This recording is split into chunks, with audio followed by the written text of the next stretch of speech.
Welcome back to This is a Commander channel, where this is a Commander channel, and today I'm going to talk about Commander Quick Rules and Cool Interactions, Episode 1.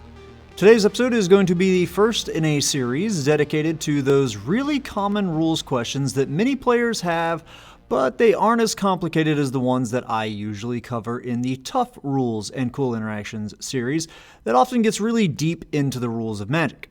Some of you may be surprised just how many players ask things like, do I have to tap my creature in order to block?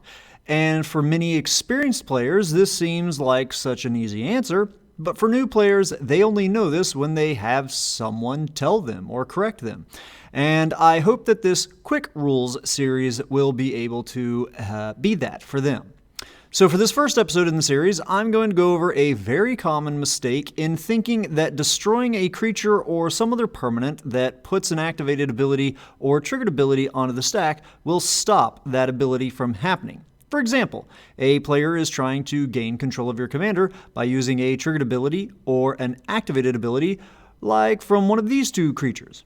You cannot, in response, try to kill one of these creatures to try and stop their abilities from happening. That's not to say that nothing can be done. You can counter the ability with an appropriate stifle type of effect that would remove the ability from the stack, or they could try to make the ability fail from resolving by other means. Some of these could be like protecting your creature by giving it hexproof, or by giving it protection from the color of the source of the ability. Or in the case of the Beguiler of Wills here, you could try to reduce the creature count so that your commander's power is now higher when the ability tries to resolve. Before closing, I'll give you an example that is the clearest evidence as to why the game doesn't work this way, or at least clearest in my opinion. Sakura Tribe Elder is a creature that requires you to sacrifice it as part of the payment in activating its ability to go search for a basic land. The creature dying and no longer being on the battlefield is all part of its own ability.